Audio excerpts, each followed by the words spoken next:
Michael Shellenberger is the author of the new book, San Francisco. And you heard me pronounce that correctly. San Francisco, Why Progressives Ruin Cities. He's a nationally best-selling author of Apocalypse Never, a Time Magazine hero of the environment, winner of the 2008 Green Book Award from the Stevens Institute of Technology Center for Science Writings. He has written on energy and the environment for the New York Times, the Washington Post, the Wall Street Journal, and many, many more. He's founder and president of Environmental Progress, a nonpartisan research organization based in Berkeley, California. Michael, good to see you. Good to be with you, Doug.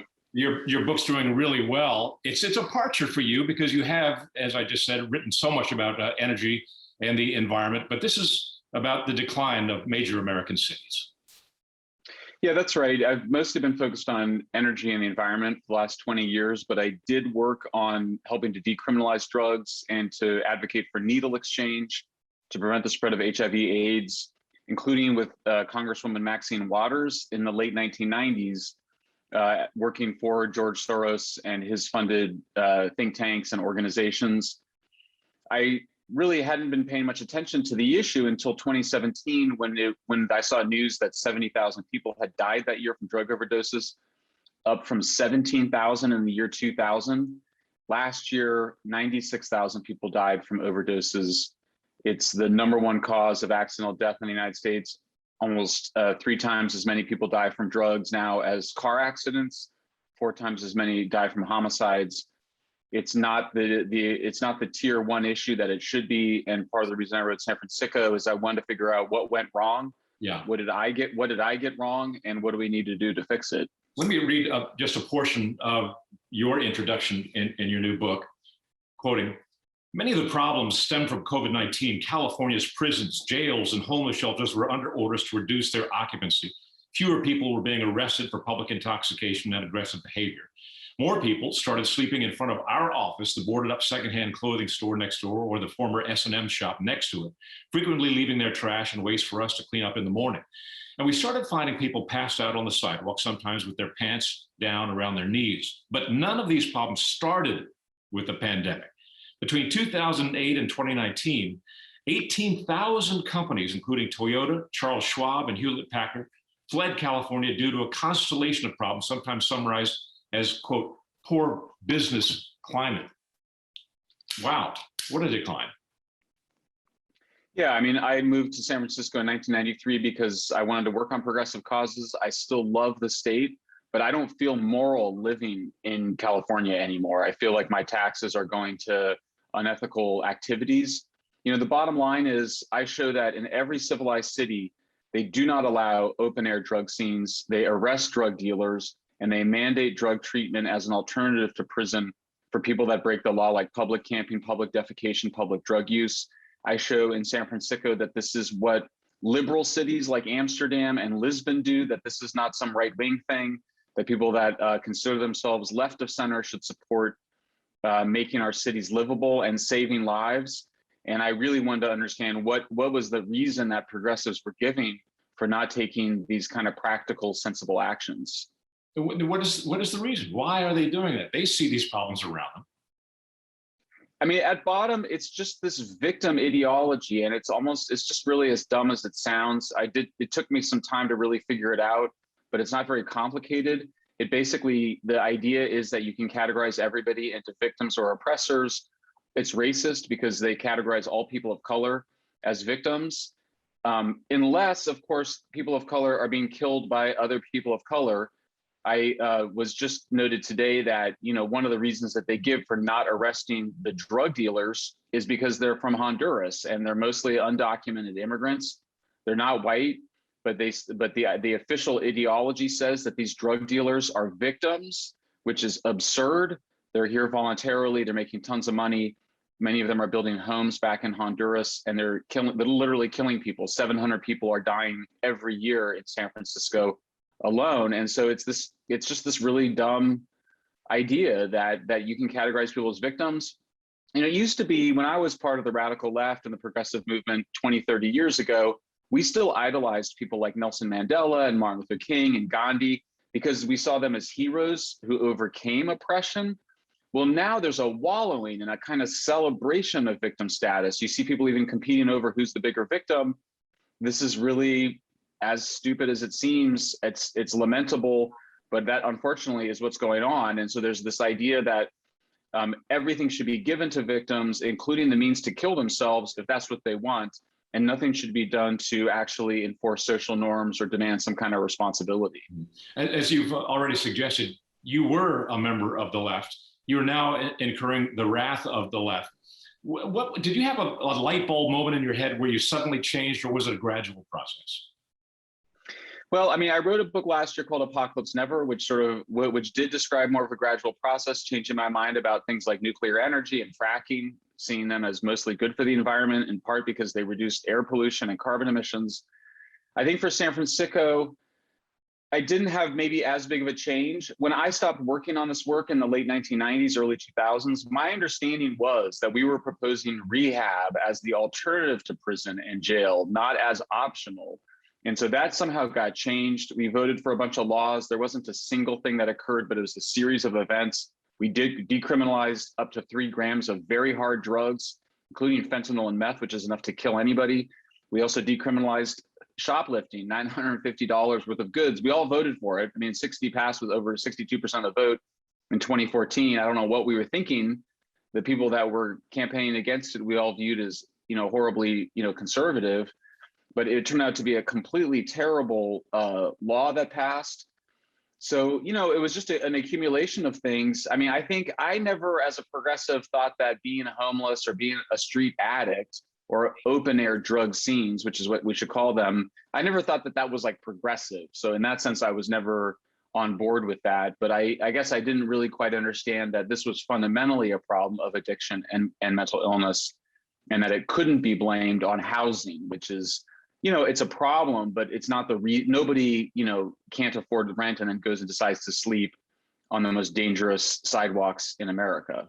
Right.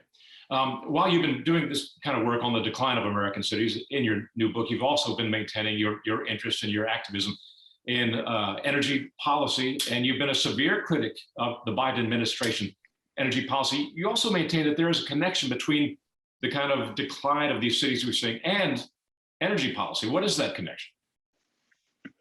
Yeah, I mean, they both have in mind a really ideological view. It's really a religion of victimology or woke religion. Yesterday, a friend of mine and I, Peter Boghossian, we just published a taxonomy of woke religion that looks at the ways in which progressives have created a religion out of things like race and climate change and trans issues, but also drugs, homelessness, and crime, where they're basically constructing all of the features of a religion: original sin, mythologies, supernatural beliefs. When Biden came in, when we elected him, and I voted for Biden, we all thought that he was going to govern as a moderate. Well, and that we also, that would include a lot of nuclear, a lot of natural gas. He's not doing what we need to be doing on oil and gas. So he's begging OPEC for oil production rather than really unleashing American ingenuity and producing more oil and gas here in the United States. We're experiencing ridiculous increases in gasoline prices. And meanwhile, I point out that French President Emmanuel Macron has just announced a big new push into nuclear. I mean, if Biden and the Democrats really wanted to get on the front edge of this and be bipartisan, they'd be pushing for nuclear. But instead, they're looking to make energy more expensive. They're looking to make us more dependent on solar and wind, which everywhere increase electricity prices because they require all these different things to balance out their unreliable nature. And so in this effort to harmonize with nature, we're actually destroying it. And in the effort to help victims, we're killing them. And so I think it's unintended consequences gone crazy. One of the enduring myths about nuclear energy, of which you are a huge proponent, you think it's the way out of this carbon issue that we're all dealing with in the industrialized world right now, is to move more towards nuclear. But there remains this huge fear of it, largely stemming, I presume, from Chernobyl and then Fukushima. You maintain those fears are greatly exaggerated. Why?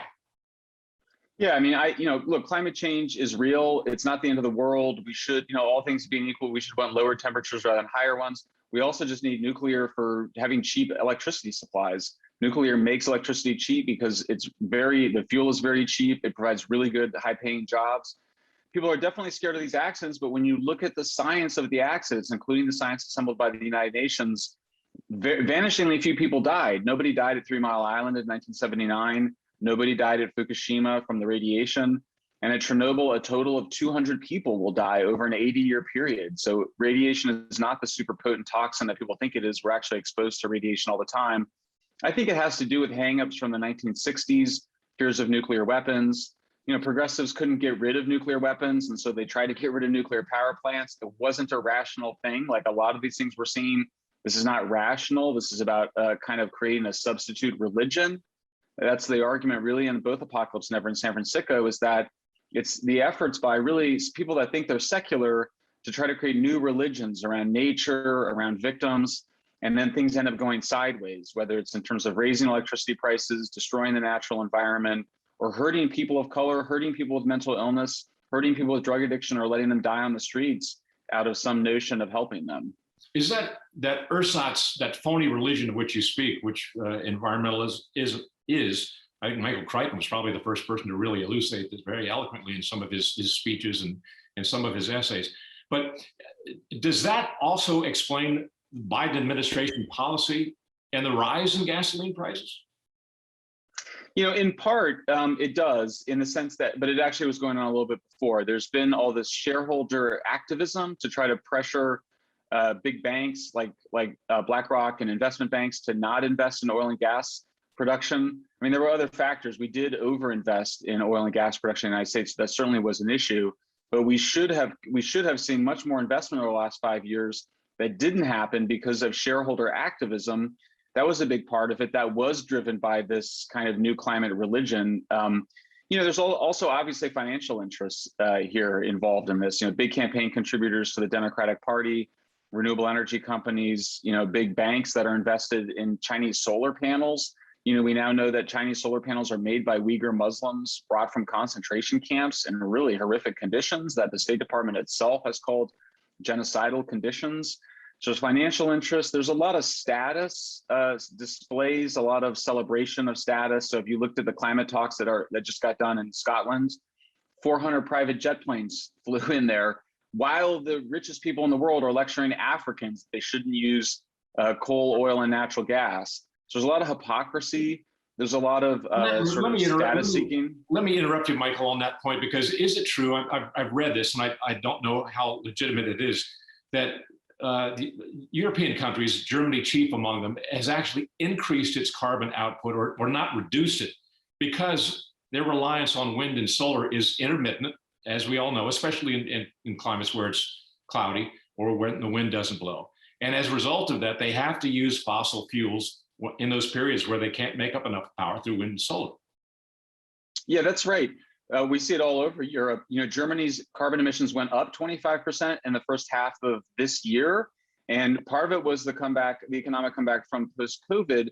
But the other part of it is that the amount of wind there was declined by 25%. They had actually had more wind turbines, but because there was just less wind, because weather is just the weather, they produced 25% less wind electricity, and they had to burn more coal. So they're burning more coal. And of course, the other reason is that Germany is shutting down its last 6 nuclear plants between now and the end of next year. But we've seen this everywhere. France even, which has been the great nuclear leader, when it moved from, when it added a lot of wind, it had to reduce how much nuclear it used because it needed natural gas, because natural gas is just easier to turn up and down again. It's more variable, like on your stovetop.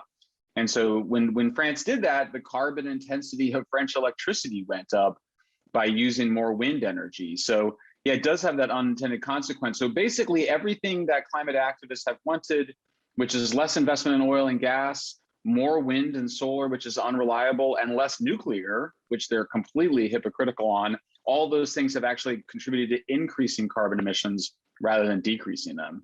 If your vision of an energy future were to come to pass, what would it entail and what will it take for us to get there? I mean, ironically, and I'm not a huge fan of Putin's domestic policies, but what he does on energy is exactly right, which is that he builds a lot of nuclear plants at home, and then they use their precious natural gas to sell abroad. That's a great strategy. So that would be what I would do. Let's just go. We're at 20% nuclear now. We could be at 50% nuclear by 2050. We could be at 70% nuclear by 2070. That whole time we'd be using our gas, particularly because it can replace coal and reduce carbon emissions. That's why the United States has reduced carbon emissions by 22% since the year 2005, by the way, which is more than any other country in the world, just by replacing coal with natural gas. But you would expand nuclear, and then you would export your natural gas, and then you would also be able to build nuclear plants in other friendly nations, because then you would have the expertise at home. And nuclear jobs are the best paying jobs in the energy sector because it's just such a high tech, complex, beautiful technology. It's not our grandparents' nuclear technologies anymore. These are obviously totally different technologies than making weapons. This is about electricity. This is about electricity for poor countries in Asia, Africa. And then we become closer to them because there is a national security component here. We end up making alliances. Right now, we're basically turning over the whole world because we're not building nuclear abroad. We're turning it over to China and Russia. We literally are letting China build nuclear plants in Saudi Arabia, which is a country that obviously it's not the greatest country in the world, but it's a country that's been our ally to balance against Iran. And we're letting China build nuclear plants there. Every national security expert I talk to, whether they're Republican or liberal or Democrat, they say that's completely madness. So it's really a high energy future that we want that's powered by nuclear and natural gas. Michael Shellenberger is the author of the new book, San Francisco, Why Progressives Ruin Cities. I was going to end this by saying good luck with the new book, Michael, but you're already enjoying it. Great success with the new book. So continued success. Really appreciate your time. Thank you very much. Good to be with you, Doug.